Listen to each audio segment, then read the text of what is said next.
pick. Oh my gosh. Wow. Negotiate. 800 bucks. 900. 850. Close. Are we doing it? It's a deal. All right, score. Flying across the field feeling like that guy did in 1937. They're the masters of the art of picking. That's the kind of stuff you dream about. Most of the time. I'm gonna give you $600. Nope. American. Hello everyone, welcome to back my channel and I hope everyone is having a wonderful day. Before starting the video, please go ahead and hit the subscribe button and give this video a thumbs up. It's time to stand up in today's. American Pickers star Danielle Colby went nearly naked in just string lingerie and hot pink fringe. The star first rose to fame in 2010 as a close friend of antique and collectible picker Mike Wolfe on the A&E network show. Danielle works at the office of the infamous antique shop, Antique Archaeology. She helps her close pals seek out rare vintage picks in journeys across the country in search of artifacts and national treasures. However, the star has a very different career away from the hit reality series, for which over 400 episodes have aired. Danielle, 49, posted an extremely racy image on social media in a surprising new post for her night job away from American Pickers. The reality star turned to Instagram as she promoted their burlesque dancing lesson venture. She posed in nothing but a skimpy pink fringe bra and diamante-encrusted string lingerie in a bold display. The star donned bold red lipstick while subtly sting out her tongue whilst leaning on a metal dancing pole in silver heels. The caption of the post read, "I've had a bit of time to practice with my pole. It feels good to revisit what I've learned from at Y.Ulietta. In time it will all come back. I highly recommend Ulietta for in-person or online classes. She is incredible," she added. "Have you ever tried X-pole? Did you find it to be difficult or did you take to it right away? More uncensored images on my hot pepper emoji, links in my bio." This comes as she officially returned to social media, just months after stepping away from public life. They reappeared online with a new Instagram account wearing only a leopard print corset top and thong to promote a sexy burlesque show.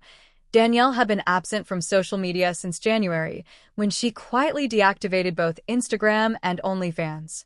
She stayed offline for a few months, during which time they reportedly focused on their personal life and health.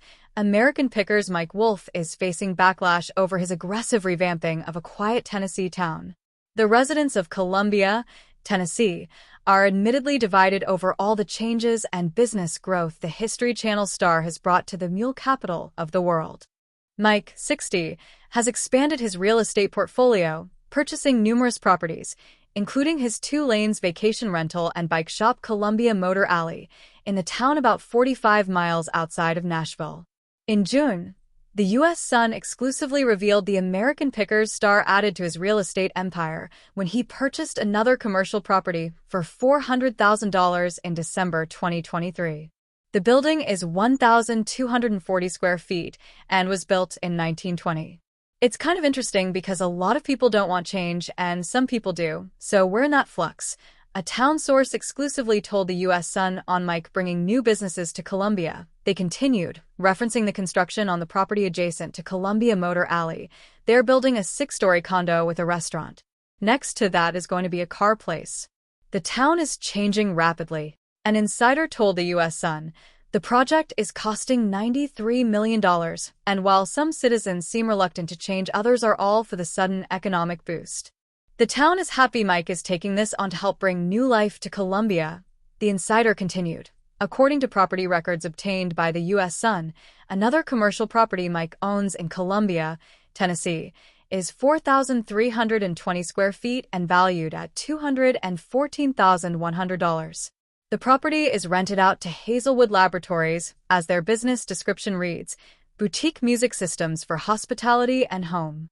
Mike is also the owner of a 2,900 square foot property with a value of $192,700 that Muletown Coffee rents out.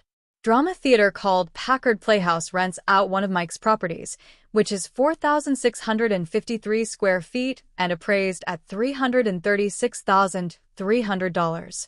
He also owns a commercial property rented out to Trek Bicycle Store Columbia that is worth $464,400 and is 6,279 square feet. The square footage includes an upstairs apartment, which is Mike's vacation rental, 2 Lanes Guest House. The TV personality bought a former Chevrolet dealership that he named Columbia Motor Alley. The property was purchased in November 2017 for $400,000 and has an estimated value of $717,400. The building is a whopping 13,440 square feet. A source close to Mike previously told the U.S. Sun, "It used to be a car restoration building, and then Mike Wolfe bought it. He has employees who work on bicycles and more in the garage section. Mike has his cars and motorcycles here on display. He has motorcycles, bikes, cars, and antiques he finds on the show." Inside is a merchandise shop that sells shirts, hats, oil cans, mugs, and more items. The U.S. Sun previously reported Mike bought a property to be turned into a restaurant, as construction to the outside has been completed. Mike bought the property for $600,000 on September 15, 2022. The front of the restaurant. A source told the U.S. Sun at the time, "It's going to be a restaurant. They're going to sell pizza, soda, that kind of stuff." Construction workers are building a stage for karaoke, a fire pit, and a pergola in front of the building. Mike's investment in Columbia appears to be paying off as new businesses have begun springing up around town. A restaurant and butcher shop, Prime and Pint Butchery and Public House, opened next door to Mike's Esso service station turned eatery on March 30th. Opened March 30th, the painted brick building features large windows across its long facade with antique-style lamps mounted above them. The inside of the restaurant features an open floor plan and bar. The eatery opened to customers on Saturday, March 30th, with the restaurant's Facebook page describing the eatery as reviving culinary heritage. On June 15th, Build a Donut Bakery, shortened to Bad Bakery, also opened its doors. Bad Bakery is setting out to redefine the donut experience. The website reads, "We don't just serve donuts. We empower you to build your own delectable creations." Founded in 2023, we're a fresh and innovative addition to the culinary scene in our charming town. A source told the U.S. Sun of further construction, "The town is changing rapidly. It's a change that is welcomed by some citizens but shunned by others in the community." Mike Wolfe, the star of American Pickers, has long been known for his passion for preserving history through antiques and vintage collectibles. But his latest venture, revamping the quiet town of Columbia, Tennessee, has sparked controversy, leaving residents deeply divided. Wolfe, who owns several properties in the historic downtown area, has been investing in renovations, new businesses, and tourism-driven projects. While some locals applaud his efforts for revitalizing the area, others fear the changes are disrupting the town's small-town charm and driving up costs for longtime residents. Wolfe's vision: preservation or commercialization. Columbia, a town of around 40,000 people, is rich in history, with a well-preserved downtown that dates back to the 19th century. Wolfe, who has called Tennessee home for years, saw potential in the town's historic buildings and began purchasing properties with the goal of restoring them while adding new businesses. His projects include the Mule House, a live music and event venue in a renovated church; Columbia Motor Alley, a vintage car and motorcycle shop; several boutique stores, restaurants, and loft apartments aimed at attracting tourists and new residents. Wolfe has described his efforts as a way to honor the past while creating something new. In interviews, he emphasizes his love for small-town America and his desire to help Columbia thrive without losing its identity. Backlash from locals: "It's not our town anymore." Despite Wolfe's intentions, not everyone is on board. Critics argue that his projects are accelerating gentrification, pricing out locals, and changing the town's character. 1. Rising costs and displacement. Some longtime residents and business owners say property values and rents have surged since Wolfe's investments began. Small, family-owned businesses fear they'll be pushed out as trendy shops and higher-end establishments move in. "I've been here for 30 years, and now I'm worried I won't be able to afford my rent next year," said one local shop owner who wished to remain anonymous. "This used to be a place where regular folks could live and work, but now it's becoming a playground for tourists and outsiders." 2. Loss of authenticity. Others feel that Wolfe's businesses cater more to tourists than locals, altering the town's authentic vibe. Columbia had its own charm. Quirky, a little rough around the edges, but real, said resident Mark Henderson. Now it feels like it's being turned into a theme park version of a small town. 3. Mixed reactions to tourism boom. While tourism has brought economic benefits, some argue it's disrupting daily life. Increased foot traffic, noise, and events like Wolfe's Mealhouse concerts have led to complaints about parking shortages and crowded streets. Weekends used to be quiet. Now it's like a festival all the time, said one longtime resident.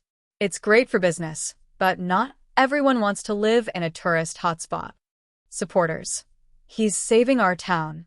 Not all residents are opposed to Wolfe's changes.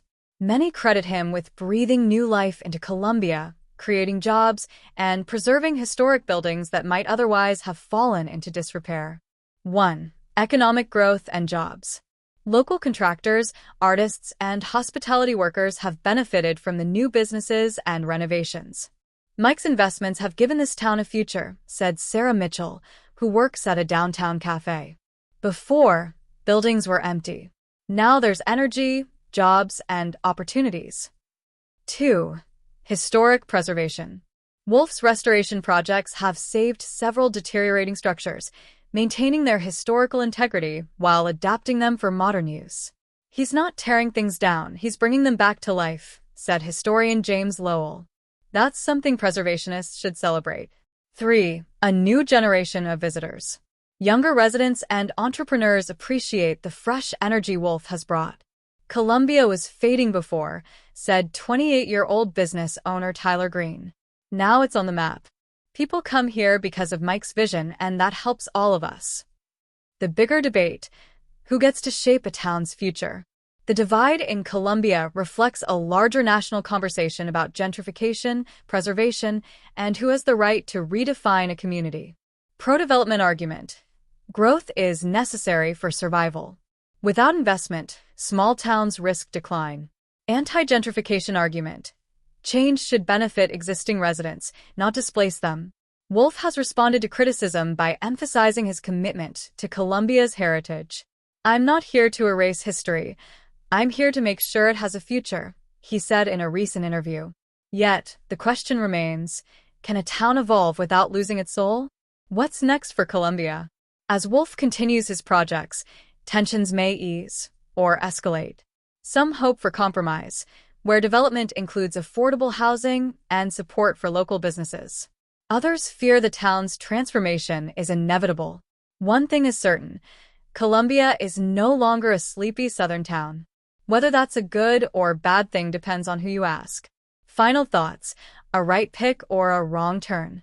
Mike Wolfe's passion for history and preservation is undeniable, but the backlash in Columbia raises important questions about the cost of progress. Can a celebrity investor truly understand the needs of a small community? Or is his vision ultimately what will save it?